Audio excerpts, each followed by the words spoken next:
Because the thing I tended to do back then to endear myself to the audience was tell fun stories from my life. He was also telling those stories as if they'd happened to him. He was plagiarizing my lived experience and used that shit to get laid. Well done. So Faraway Lucas and lovely audience at home, same question. From a purely aesthetic standpoint, what do you think is the best looking video game console? Oh, it's the one with a giant handle on it, of course, Karl. But which kind of GameCube? Which colour? Ooh, colour. Maybe the Japanese exclusive Spice Orange. Okay. Also, like, what colour do you think the original GameCube is over here? Do you think it's purple or do you think it's blue?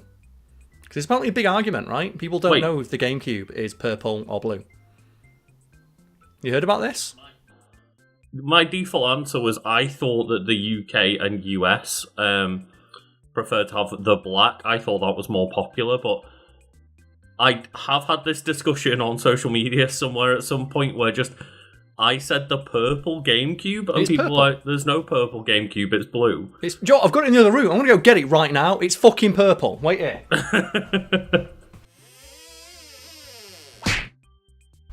I'm even carrying it with its little handle, look.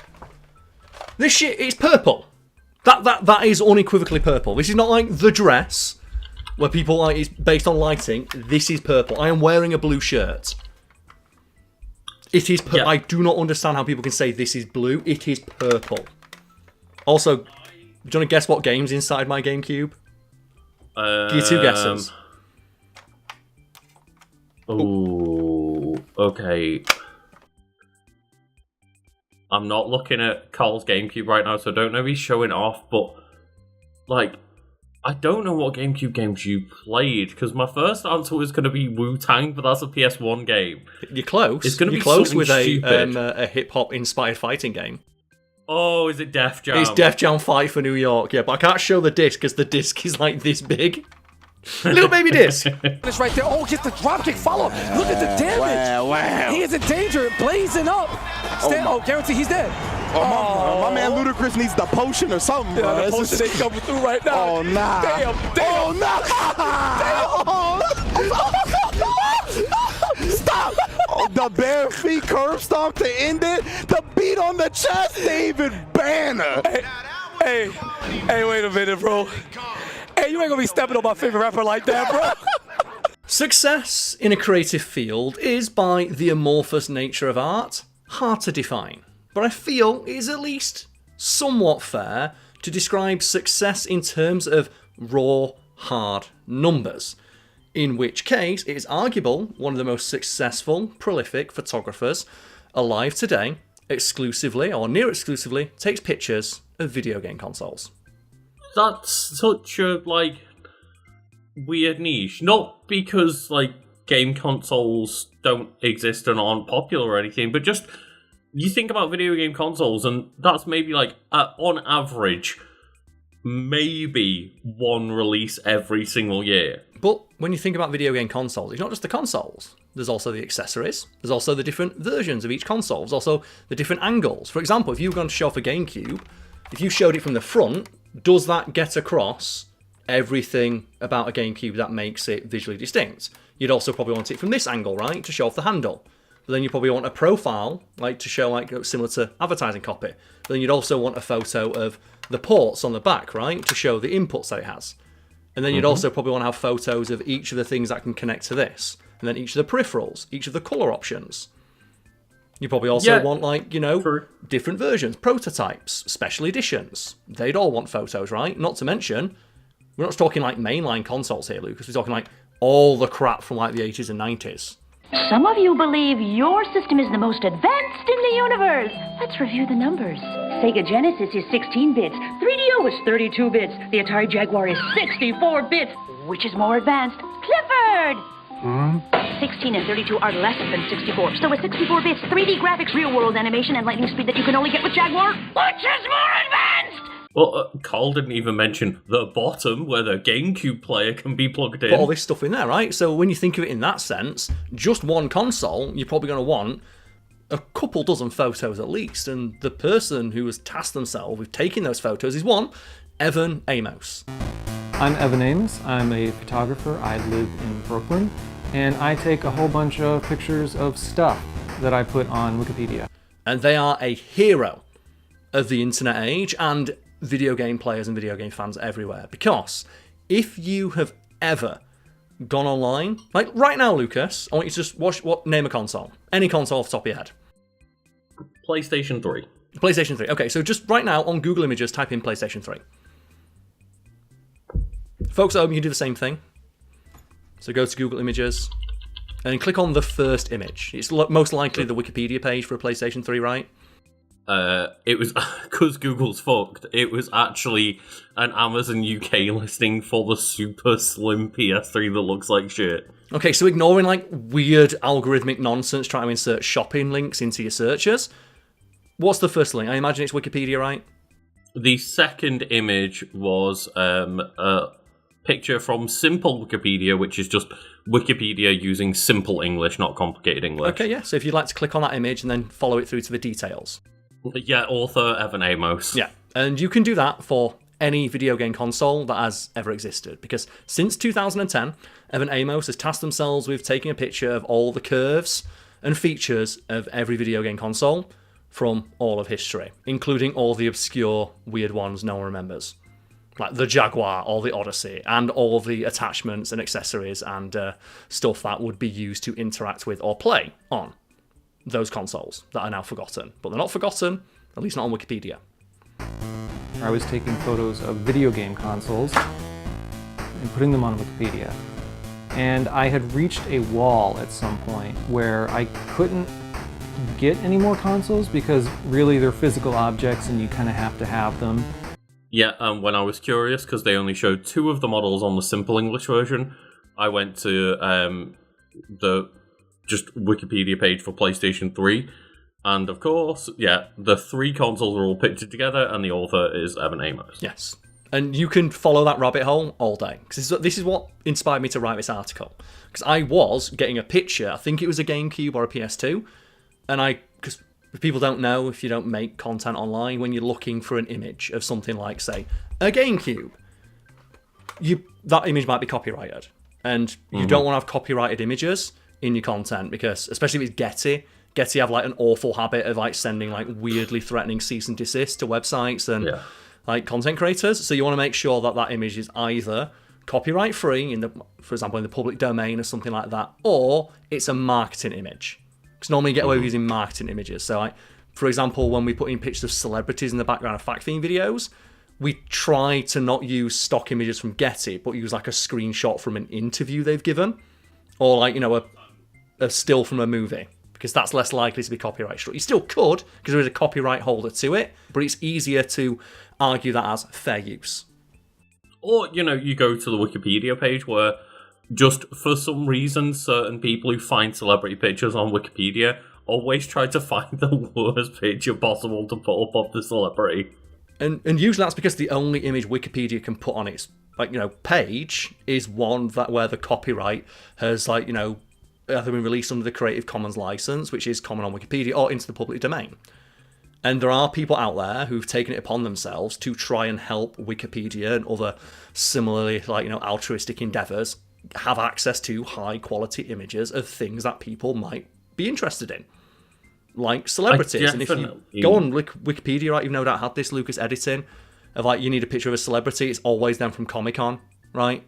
Oh, almost entirely, but I do think there is that weird niche joke within the Wikipedia editors that they specifically pick bad-looking pictures of people. Well, maybe it's just the best one I have access to. In regards to Evan Amos and their stated goal of just taking pictures of everything gaming that has ever been released ever, they were reportedly inspired to do so when they tried looking for a picture of a video game console and were annoyed that all of the images they could find were of poor quality, did not show the console from the angle that they wanted, or were marketing materials from years ago where just the quality wasn't great.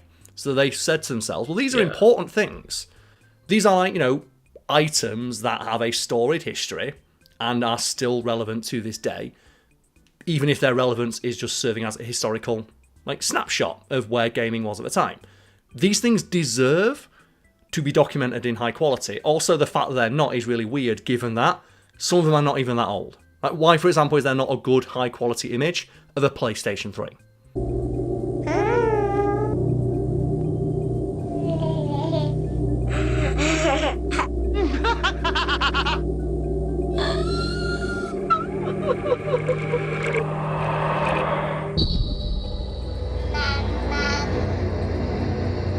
It's very weird because I stumble across this more when trying to find thumbnails, because in videos you can kind of get away with using lower quality pictures because generally you can shrink them down a little bit to not fill the entire screen.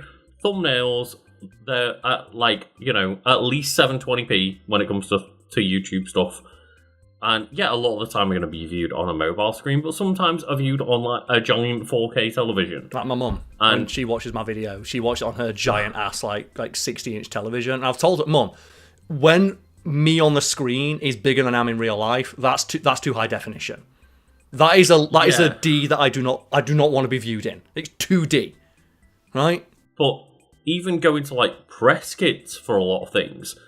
Like, the press kit stuff is either in vertical format or in, like, low enough quality where I don't want to use it, where it's, like, 480 or 720p. It's like, no, I'd rather at least try and get, a 1440p or 2K image or something like 4K. We're getting, like, really inside like, baseball here, right, where people think, what are you talking about? Say, well, yeah. Say, for example, a movie, like Thunderbolts, that just came out.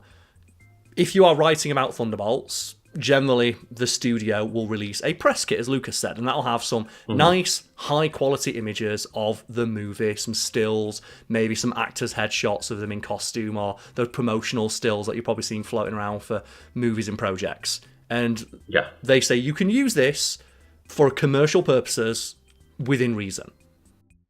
Within reason, which a thumbnail totally includes, and sorry, I was getting a bit in the weeds without explaining anything there, but press kits generally are just like, if you're going to market our stuff or like talk about our stuff and marketing purposes, like, will kind of be included within just the general discussion, use this stuff and we will allow it. Yeah.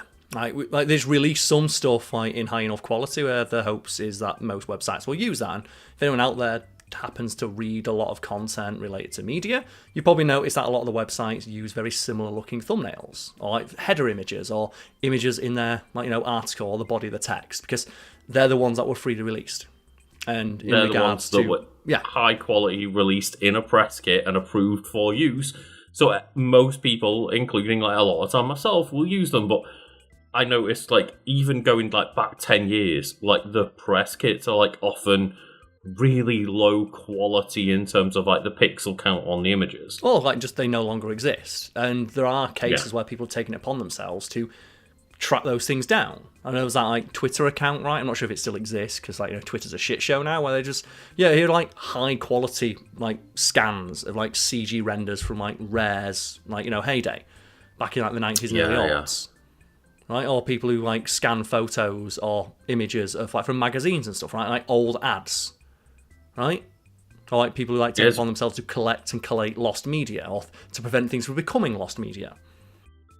I often think to myself that I sometimes might have like the most high quality isolated assets for certain things. Like the most recent one I can think of is trying to find the highest quality scan that I could find of like a Super Mario 64 artwork, and then pixel by pixel eliminating all of the background elements so that it was just like Mario and the planet and stuff. And I'm like, I wonder if anyone's done that to the degree that I have at times with certain specific things. Yeah, send that along and I'll put it on the screen right now. And I guess if anyone wants that, let us know. Or if you've got a better quality version, also let us know and like mention it in the comments, like to promote it. Because I think to something I was doing the other day, I was writing a script for today. I found out about the origins of PEPSIMAN.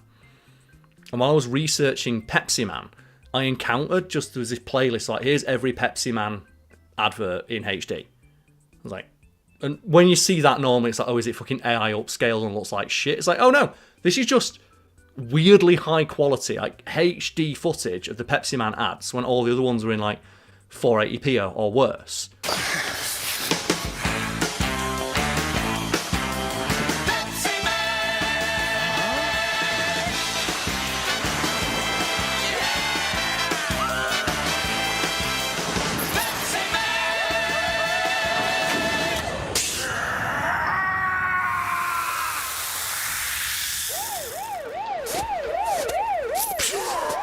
what's the deal? And I fell down a rabbit hole, and it turns out the guy who uploaded that somehow got them from the company who made them.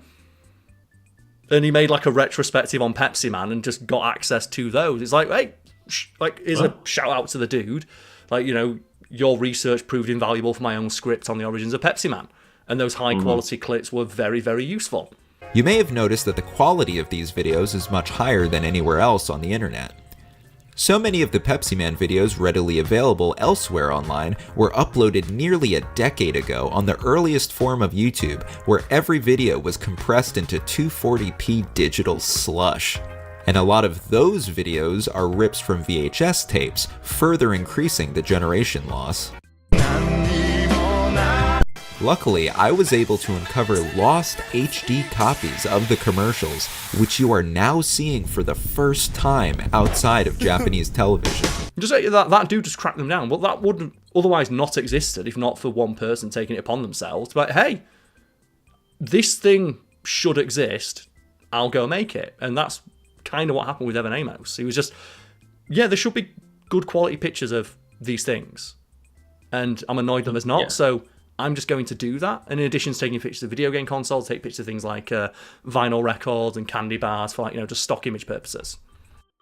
Yeah, it's something that I have often encountered nowadays because I just do my best to try and find the highest quality things possible. Like a lot of the time when I'm editing, I can find a clip immediately on YouTube, but then track down the original version on a streaming service, sometimes even pay for the original movie on a streaming service to watch it in higher quality to then screen capture it rather than just download a YouTube video. My editing software, I have a preset crop and mask for movie clips because nothing pisses me off more than when movie clips, the YouTube channels, we're going to put our thumbnail over a movie we don't own. So I specifically have just a cut and crop that automatically crops out their watermark because fuck them, it's not their movie. It's really funny though because I, in a retaliatory way, started doing that on my edits of keeping the Wiki Weekends logo on the top.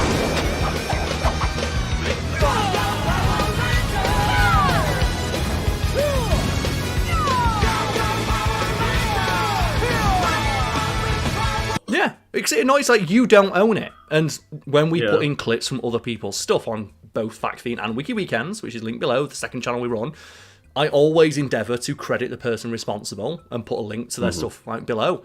And for the most part, the internet agrees that is enough. Some people disagree, and they do send us weirdly pissy messages about it, so we just take it out for them. If us taking 5-6 seconds of your content with credit on screen and a link to your stuff below is not enough for you, we don't want to use your clip. Yeah, exactly. And I'll take our logo out of original content. I try to do that as well, yeah. If it's another YouTube series, I generally will fade out the FactFiend or Wiki Weekends logo if they have their own logo on screen. Yeah. But when it's people trying to steal content and put their logo on top of it, it's I'm going to put our logo on top of your logo then, fuck you. Yeah. And it's weird, right? And in regards to creating content, we've got to give a shout out to another large penis hero of the internet, fucking Kevin MacLeod. Right? Oh god, yeah. Because people who watch these videos and have done for years now, it's you probably are familiar with Two Finger Johnny. That's the song that you hear in the background of every FactFiend video, save for a couple where we use something else for a joke. That's a song created by a guy called Kevin MacLeod. And the origins of why we use that is Kevin MacLeod's a fucking hero and just allows anyone, anywhere on earth, to use any of the music he creates in any kind of project, commercial or otherwise, and all you gotta do is give him credit. I think if I wanted to be famous, I would be working hard at doing that. I'm kind of working hard at not doing that. Yeah, literally. You can support them financially. But I did. When FactFiend went on hiatus, one of the things that I did is I just bought Kevin MacLeod's entire discography. And one of the things that really amused me is that when he sent me here's the Dropbox link to download every song I've ever made, he signed it Kevin. He's still doing it himself. Fucking hero. Yeah, and I think they only, at least at the time, all they were asking for a full library of 1,000+ songs was 20 quid or something. Yeah, it's 20 quid. I've been people now associate a song he wrote with my channel, and it's his song, but he let us use it for free, and all we got to do is if you go click the description, you'll see it. You know, Two Finger Johnny by Kevin MacLeod, like, released under Creative Commons License 2.0, I think it is. Like, that's the proper accreditation that he asked for, and we're happy to give him. Yeah, 100% happy, because, yeah, they've provided more than that value by a long portion to the channels, and, like, we even, for Wiki Weekends, use a compilation of Kevin MacLeod's music. Of course. And the thing is, though, why would you not? Because you might say, we could make our own music, me and Luke's out musically inclined, or we could use, like, you know, some stock music that we paid for. But Kevin MacLeod released his for free. It's better in a lot of cases than the stock music, of higher quality in a lot of cases too. Mm-hmm. And he's been doing it for years, so there's like an eclectic range of genres. And also, just his little bonus fun fact: why did you pick Two Finger Johnny? It's really annoying. That's why I picked it. Because when we were like first starting Fact Fiend, I was sent a couple of edits with various songs in the background. Like there was, and the one with the Kevin MacLeod Two Finger Johnny tweets a little bit too loud. Made me think my phone was going off, and I found that funny. So that's the song I picked. Yeah, and for Wiki Weekends, we picked slightly like less abrasive songs, but we still wanted to go with that library and catalogue. Just shout out to them, because even if you go to like TikTok, I've made some TikToks and like clicked on the like use background audio thing, and just half of the like top suggestions of here's the most used music on this app of all time is just Kevin MacLeod. It's because he won't send you a copyright cease and desist. Yeah, and I hope that he never does. Like, because he must get a lawyer in his inbox every other fucking day of like, mate, if you suddenly just change your mind, you'll be a millionaire. It's like, I don't want to be a millionaire. I just want to make music. Maybe it's the longest of cons, and I don't assume it is because they seem like a genuine person. But the best long con of all time of like, spend 40 years letting the entire internet use your music and then just become a billionaire. Like, it shits in movies. Movie studios use his stuff. Because why would they not? It's free. All you got to do is give the dude credit. And some people don't even do that. That's what pisses me off. Occasionally, like, here's the thing. I remember, like, H-Bomber Guy does give credit. But I remember watching, like, a H-Bomber Guy video and hearing Two Finger Johnny in the background. It's like, that dude's way more successful than us, and he still uses Kevin MacLeod. Oh, man. Jeez. I love balls. He uses, like, fucking Two Finger Johnny in the background. It's like, yeah, that's one of mine. Not one of mine, it's Kevin's. But I have no ownership over it, even though I do feel a sense of ownership, but just because I've, like... You feel a kinship to it, right? Yeah. It's like, ownership's like the wrong word, but I don't know how to describe it. Like, but when I hear it in someone else's video, I'm like, but that's my thing. But I shouldn't say that, because it's not my thing. I just kind of made it my thing. It's not your music, but it is your gimmick. And other people are allowed to use that gimmick. It's not you saying that you own it by any means. But yeah, just, I'd say you feel like a kinship to it. And also to reiterate, Karl did say that H-Bomber Guy gives credit. He wasn't trying to call out them specifically within that conversation. Yeah, thank you for that, Lucas. Just my mind wandered when I was going to mention that there's some creators who don't credit Kevin MacLeod, even though you can use his shit for free. They can't even be asked like copy-pasting just the link from his website that he helpfully writes for you. But that reminded me of like times where I've heard Two Finger Johnny in other videos, and the only example that sprung to mind of that was a H-Bomber Guy video. Yeah, exactly, because I know you've like glossed over the fact that just saying they gave credit, and I don't want to be perceived as like attacking H-Bomber Guy, and all of a sudden it's like the next video comes out like the fat fiend never told facts. Now I think about it, like, I think... Like, do you like the plagiarism video that he did? Yes. Like, which is obviously, like, one of the that year's best videos, right? That's, like, just the YouTube top 10. I got, like, partially burned by that. Because, I'm a content creator. And prior to making Fact Fiend, I was a writer for, like, 7 years. I've written literally thousands upon thousands of articles. Like, that is not an exaggeration. I was talking to, like, Davidson from Today I Found Out the other day. And we were just, before the recording session started, like, just, he was like, how many things have you actually written? I went, well, for you, about 700 articles. He's like, no, you haven't. I went, mate, look in your archives. You've still got stuff that I wrote 5 years ago. I've not written for you in 5 years. You've still got stuff you haven't made yet. Like, that's how much I wrote. And then, like, on top of, like, hundreds for top 10s and list verse and all that stuff. And, like, for Fact Fiend itself, I wrote, like, 900 articles for Fact Fiend. I thought the Fact Fiend itself website had like over 1,000 articles at this point. Yeah. Like, we've still got like 300 in the archives we've not made yet. Like, I've not had to write a new Fact Fiend video script in a year because there's still that much in the archives. Yeah, anyway, yeah. When that H-Bomber Guy video came out, a bunch of people like sent me like weirdly pissy DMs of like, surprised you've not been caught for plagiarism yet, because I've seen that you've ripped off like this Tumblr post, which is like mentions weirdly specific stuff like that was found in your video. And I just had to send back like a screenshot of like the Tumblr post was made after my video went live. Maybe they're plagiarizing ideas and jokes from my video and not giving me credit. And also just like at some point along the lines, you have to find out your information from a source. Yeah. And the story that always blows my mind when I like, think about it and retell it is that like my ex-girlfriend reached out to me initially and slid into my DMs because the guy she was dating before me would tell her stories and jokes and interesting facts that she found amusing. And one day she like Googled one of those facts to double check like the details so that she could like, you know, share the story with somebody else, and stumbled across one of like my videos. And while watching that video, realized that not only had that guy like repeated the fact from the video verbatim, because the thing I tended to do back then to endear myself to the audience was tell fun stories from my life. He was also telling those stories as if they'd happened to him. He was plagiarizing my lived experience and used that shit to get laid. Well done. At that point, it's one of those things of, can you be mad? I wasn't mad, I was just really weirded out, and like my ex became my girlfriend because she's like, well, I just realised that the thing I like about this guy is not anything he said, it's stuff you said. How are you doing? And we've got to talking, and he's essentially stolen your personality to try and get a girl, and they liked that personality, not theirs.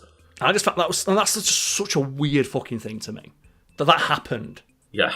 Like, some dude was out there telling stories from my life. And, like, you know, speaking of gimmicks, I remember, like, years ago, some guy reached out and went, oh, yeah, I want to make fact videos. I'm like, yeah, go for it, man. It's like, yeah, but I'm not really good at research. I'm like, well, you know, everyone's got to start somewhere. Like, yeah, but can I just take, articles from Fact Fiend and just make Fact Fiend videos, but have them on my channel? I'm like, I'd rather you didn't do that. I'm like, oh, why are you being a dick about it? It's like, you could make your own stuff. And they were genuinely annoyed that they couldn't just take my work and my gimmick and just pretend that they did it and know the person's name wasn't James Summerton. It was somebody else. I can guarantee you that without contacting you, Karl, there is someone or many people that have done that on TikTok and are using like just subway surfers and AI images. Oh yeah, it happens all the time. Stuff every now and again. Just like scrolling through TikTok, and you'll just see like some Subway Surfers gameplay with Fat Fiend in the background. Yeah, a thing that happens occasionally. The audience probably don't realise this because they don't see the back end, and I do. But periodically, I will just start getting a lot of comments on an older video, and it'll come in one of two flavours. Either found this from TikTok, which fair enough, or you stole this from TikTok on like a 5-year-old video because someone on TikTok has just repeated the stuff I said in the video. Sometimes posting clips from the video featuring me, which people on TikTok then go to my video and then accuse me of plagiarizing someone who's using my face. There was, even when at the time when we were actively posting on a Fat Fiend TikTok account, there was occasional comments going, "You've taken this from TikTok," and it's like, okay, so what? We've added in extra elements from the TikTok video to make it widescreen and not vertical format? Like, what's going on? What? Very strange. Like, the way that people's mind responds to that, it's recency bias, right? Like, people see the new thing and assume that must be the first thing that was made, right? Like, it happens all the time. Like, or at least it happened a lot in like the wake of that H-Bomber Guy plagiarism video.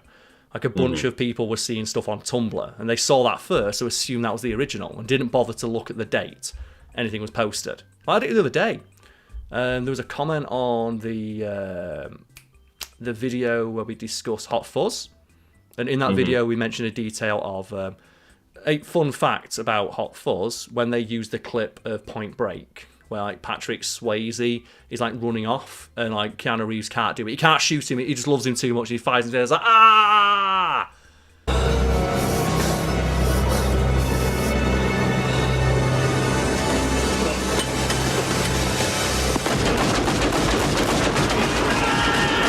When they wanted to put that clip into Hot Fuzz, they had to reach out to the rights holder of the movie to get their permission to use it. They also had to get the permission of Keanu Reeves, Patrick Swayze, and Patrick Swayze's stunt double who climbs over the fence while wearing a mask. And that's why we found that fact amusing. That's why it was in the video, because the idea that they had to go to that much effort for a 30-second clip was fun.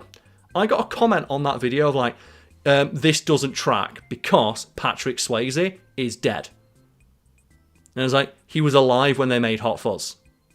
Because I was just so astounded that 20 years old. They were like looking at the video and being like, this video's... They saw it and like, it must have been posted today, right? This obviously is fake because Patrick Swayze was dead. It's like, yeah, but he wasn't when they made the movie. Do you not know how time works? And we've gone way, way, way off topic here, Lucas. Would you believe in a fact? So let's bring it back now to Evan Amos. And similar to Kevin MacLeod, they have happily allowed others to use their work. Unlike Kevin MacLeod, though, who releases his music under the Creative Commons license, Evan Amos has released all of theirs into the public domain, which means you don't even need to give him credit. You can just use that shit for free. I'm very glad that at least if you go to a Wikipedia article, they are crediting them. Of course, yeah. It's just common courtesy, right? Yeah, you have to click through several different things, but when I click on user Evan Amos, there is like a dedicated page on the Commons Wikipedia, .org page for like, here's all of the different categorizations of all of the different consoles, and everything is like fully credited. So thank you, Wikipedia, for at least doing that. Well, Wikipedia has to, right? It's part, like, you know, if they're going to be the public encyclopedia, they've got to, like, you know, credit and reference stuff properly. And I appreciate that. And that's how I found Evan Amos. Like I said, I just clicked his name. So I was like, okay, who is this dude? Because, like, I've got, like, 4 or 5 images and they're all taken by one guy. And I fell down an internet rabbit hole and found, like, interviews with the guy. I was like, yeah, I just got pissed off that I Googled a picture of, like, a fucking GameCube and it looked like shit. And I thought, well, I'm just going to take a better picture and upload it for free, so that people don't have the same struggle I do. Like, we're on YouTube right now. Yeah. Do you know how YouTube came to exist? Like, it's a similar story. It's like the guy who invented YouTube was like after the Janet Jackson Super Bowl incident.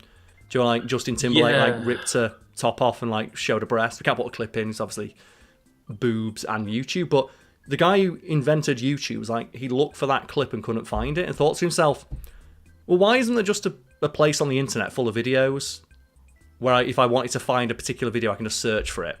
And they made YouTube.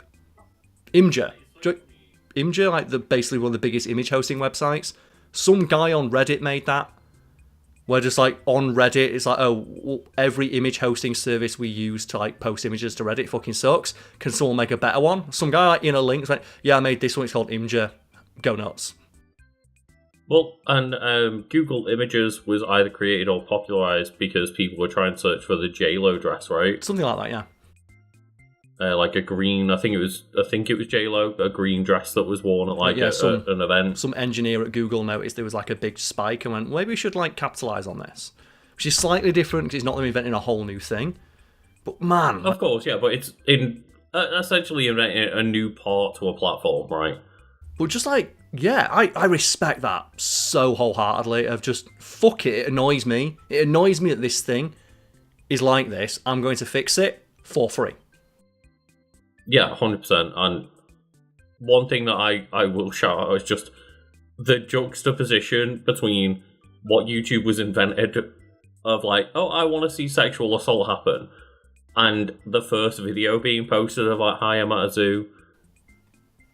Man, it's just one of the people involved in making YouTube just posted like I think it's like a 30-second long clip or less. It's them at the zoo, right? Yeah. Alright, so here we are in front of the elephants. Cool thing about these guys is that they have really, really, really long fronts, and that's cool. And that's pretty much all there is to say. I'm at a zoo. Hi. It's nice to be at a zoo, and it's so much more wholesome than the reason that it's YouTube like Facebook, was right? Obviously, Facebook is evil, but its stated purpose was to connect friends. Like, What was the inspiration for it? Oh, Mark Zuckerberg and his mates would just wanted to skis on women. Yeah, just rating women. Yeah, so let's bring it back now to something altogether more wholesome. So Evan Amos releases everything they do into the public domain. As a result, they are inarguably one of the most prolific, successful photographers on Earth, because every time anyone out there wants, say, a picture of a GameCube or a PlayStation 2 or a 3DS or an SNES, they Google it, they go onto Wikipedia, they find that it's free. And why wouldn't they use the one that's free? It's free. And as a result, by Amos's own estimation, they've been featured in thousands of magazines, movies, television shows, and even other video games where they're putting in pictures of video games. Literally within the span of just like 1 or 2 years, a lot of those pictures were becoming the default pictures for that item.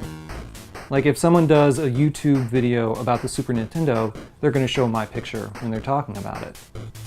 And so like the whole Wikipedia effect is that you take these photos and you put them on the pages, and they almost become the default photos for those items over time. I'm now going to send you a picture of what everyone was looking for, which is of course the handheld, the Mega Duck. The Mega Duck. And was that taken by Evan Amos? That was me finding like things that they've taken pictures of by just going to their Wikimedia Just the most page, obscure of course. stuff you can find, right? And it's, I bet that's like super high quality as well, right? Oh yeah, that's like 960p, I think, and just yeah. Would you like high quality pictures of the Magnavox Odyssey? I don't, but someone out there probably did, and they're probably very thankful that a high quality version of that image exists. And it's just what a fucking hero. Interactive. And like, you know, if anyone's curious, like, well, does Amos like care that they don't get the credit? Like, they probably care a little bit, but in the interview that I tracked down, they've said, well, more than anything, I'm just happy that my work's being used, and also that the history of video games, something I care about, is being chronicled and maintained for future generations to look back on. Like, you know, as this living snapshot of what, like, you know, technology was at the time. Because it'd be a shame if it fell into obscurity, or, you know, what the technology looked like was lost for something that is so new, so recent, which just makes them even more a hero. Yeah, that's the thing, is like the Video Game History Foundation are just like absolute heroes that basically don't want any credit for what they do, and they're not necessarily associated with Evan Amos as far as I'm concerned, but that's like because nobody in that kind of preservation sphere wants to take credit, and that's why a foundation is there, because they would rather just a vague foundation be there in place of like themselves. They don't want the credit, they just want the preservation to happen. Yeah, like it's like like Internet Archive, like an invaluable resource for like basically like, you know, chronicling the internet, possibly one of the most like consequential inventions of the last like 30-40 years, making sure that it is archived forever. And then I think it was like there was an author that basically got Internet Archive killed, and they deny that they got it killed because they got pissy that when you went on Internet Archive and stuff, you could just read their books. And like, you must have heard about it, right? Internet Archive got like taken down, and just like vast swathes of data was lost forever. It's like, it's the equivalent of just yelling at a library. Like he'd be like walking into a library and getting pissed off that they let like put like people who don't have much money rent movies. Well, it really pissed me off because, as I mentioned, the Video Game History Foundation, they tried to get written into at least American law that video games could be like used as part of like libraries, and it wasn't considered copyright infringement, and that eventually they lost that case eventually, and it just provides precedent for like the fact that, oh no, just claiming that it's for the sake of preservation of art in a library is like not justification for having video games available in a library. It's like, it fucking sucks. It does. And like, there is the quote that goes around every now and again that just is really disheartening, because you know it's true, of if libraries didn't exist and somebody pitched the idea today, they'd be laughed out of the place that they suggested it.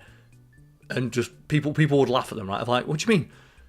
Create a public service that we pay for, where people can just get books and movies and video games for free. The fuck are you talking about? And just, support your local library, folks. yeah, support your local libraries. A lot of the time it isn't even free. Like, a lot of the time I know I pay like I think a yearly membership to a library, my local library, but like, yeah, just it's a minimal amount, but it is a minimal amount from like hopefully a lot of people, which now, you know, nowadays it's not necessarily a lot of people, but yeah, it's just the idea of a library and preservation is just against the idea of capitalism. Of course, yeah, because like, why would you give away things for free that we can charge for? Even if those things aren't things they can charge for anymore. Like, you know, like older video games and consoles and lost media, right? Because that's a huge thing on the internet, right? The preservation and tracking down and archiving of things that are considered to be lost media. I talk about those PEPSIMAN commercials. They existed. Some dude had those on a hard drive somewhere and didn't realise, like, hey, this is a historical curiosity. It should be available in the highest possible quality for anybody who wants to track it down, especially in the age of the internet where archiving it is essentially completely effortless, right? It costs a negligible amount of money and effort to archive something in the grand scheme of things. In the grand scheme of things, yeah, totally. And, you know, there are like things that just this just does frustrate me a lot. But yeah, there are things out there where just like, oh yeah, you know, people will, you know, not have access to video games because there's no way of playing them on any accessible console anymore and stuff. And we've even talked about the fact that, like, oh, back in the day, like, the Doctor Who lost episodes. Oh yeah, Doctor Who's still incomplete. Yeah, I wrote an article about that years ago. It's like, it's still not complete. Just yeah, the BBC just deleted a bunch of episodes. They didn't see any value in archiving something. Like, the moon landing footage was deleted because they didn't think of archiving the moon landing. Some of the, like, considered, at least in our own time, important things, and it's weird to equivalent like Doctor Who to the moon landing, but like really important moments in like British and American culture, it's important to just someone, don't, right? Yeah, important to a lot of people, and they just don't exist in their original footage anymore. They exist just nebulously. And like I said, the idea that like something so as recent, as modern as video games could be lost is wild. Right, you know, to end on Lucas, I did bring in a collection because I am by no means an archivist or like a collector, but I do happen to have a collection. Prepare to be lost in space, Autobot! Of various video game consoles and pieces of video gaming history that I just happen to like. So I've got my GameCube, bam, complete with like Def Jam Fight for New York. I've also got like my 3DS, probably it's quite new, but you know, I've still got my 3DS. It's got there. It's got what's in it at the moment. Pokemon Sun. I do that. Got Pokemon Sun. I've got a PSP.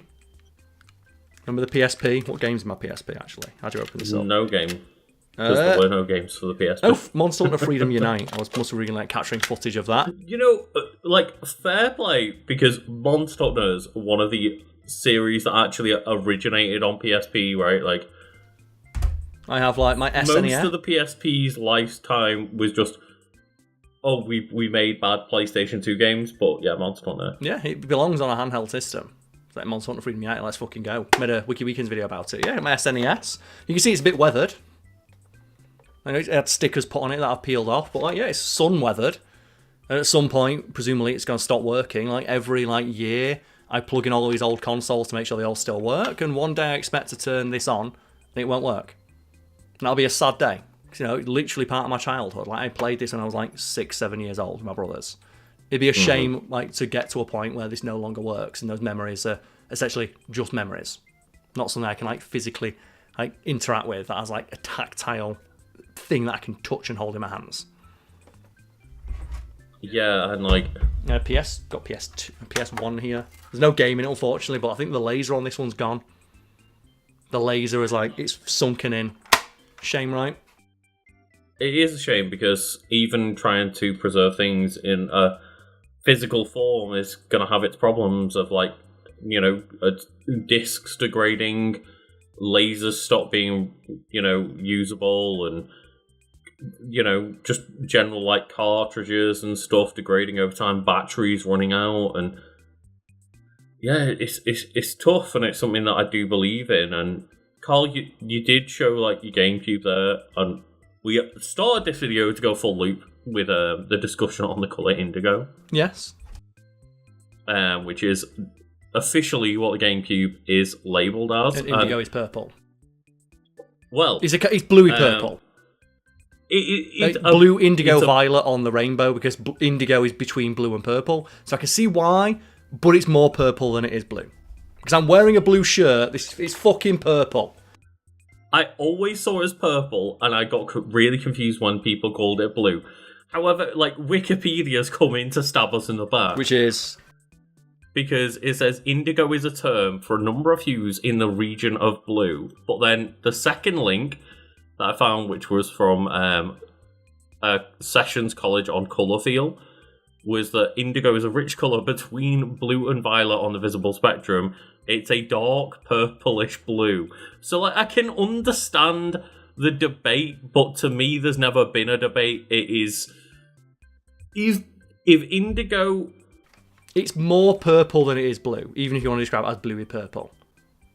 If indigo is bluey purple, the GameCube's version of indigo is on the purple side, and I've always seen it as, like, indisputably purple. Well, right behind me, like, I've not, like, grabbed my Switch, but people can see behind me on, like, in frame, is my Switch, which has a blue Joy-Con. That is a blue Joy-Con. That is, like, Nintendo's preferred shade of blue. It's plainly not the same.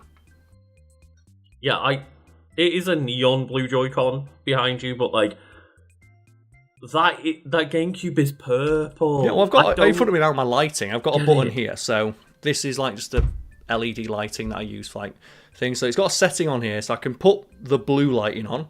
So I'm gonna put blue on. So that's blue. Here's purple. Maybe it's not as bright, but you can see it on my face. Right there we are. I'll try and lean so you can see purple. But and then... is there any way? I don't know how in-frame the actual light is. Is there any way you can hold your GameCube up near that light as you change those two colours? Probably not. And then there's like, in between them, blurple. Well, it's like darker blue, right? Like light blue. On your webcam, that just looks blue as well. Yeah, light blue, dark blue, and then purple. Right? If I put this here, back there. I've also got like disco mode on here. Do you want disco mode? Oh no! Don't do that! Don't. Okay. Oh, that's flashing. How about this? That's bad. How about going to the disco zone? And yeah, I deeply associate GameCube as purple, and I don't know if maybe there's like a weird thing in there where we're not considering the fact that a lot of people see like purple as a feminine colour, and maybe that tinges people's opinion of like, no, I didn't have a purple console, I had a blue one. Well, it's not like The Dress, right? That one freaked me out because, yeah, that literally did change colour based on how you were viewing it. And The Dress is like a wiki page that I want to cover at some point, because that was wild. That took over the world for like 3 days. Got orange. There's that, and there's the Yanni and Laurel one, right? Oh, yeah, that's like the audible version of it, right? The audio version, yeah, and just like both experiences I've had were just the Dress and the Yanni Laurel thing. I've seen both sides of it, and I don't know where to land anymore, because I'm like, I don't understand how this works, but I can hear two different words in that one word. It's like a Rorschach test, right? Yeah. It's based on your perspective and like the mindset you're in at the moment. That's why human psychology is so interesting. I've never seen it as anything but purple. No, me neither. There's many things I can understand that, oh, this breaks my brain, but I don't understand how anyone can see a GameCube and go, oh, it's blue. Yeah. But either way, cheers for watching, everybody, and yeah, let us know what you think, and let us know your favourite console. Because I've got more in the other room, but like they're in a nice display on my shelf. I didn't want to bring through like my PS2 or anything. My PS2 is just surrounded by a collection of bad PS2 games like the Scarface, The World Is Mine, and Total Overdose and stuff. I just bought, fuck it, I want to own it. And all the 90s kids that comment just reconfirm that the translucent consoles are the best consoles. Oh yeah, well that's the thing as well. That's why I thought it was purple, because like remember like the translucent purple Game Boy? I just saw it as the evolution of that, because a lot of Nintendo stuff has been purple in the past. No, the Game Boy and GameCube were released as the same colour, Karl. There was the translucent, like, remember, like, the smaller one? Like the Game Boy Colour? The translucent purple Game Boy Colour? Oh no, I don't remember that. I thought you were talking about the GBA. Because, like, the GBA and the GameCube launched with the same, like, indigo colour. Well, hell yeah. Yeah, thanks for watching. Thanks. What else settings on here? The Flash one's terrifying, so hopefully I'll edit that out, because that probably is bad for someone out there. Mm-hmm. I was hurting my eyes for a little bit, so... You know, we don't want to accidentally just, like, start putting flashing lights in the background out with no warning. Remember, like, during COVID, we had to stand too close to, like, the green screen? So, like, normally, like, the lighting we have is this. It's white. So, you know, very... washes me out a little bit, but I'm British, who gives a fuck? But, like, during the pandemic, because, like, the room we were in was, like, too small, I had to record, like, with the lighting bouncing off the green screen, so like this.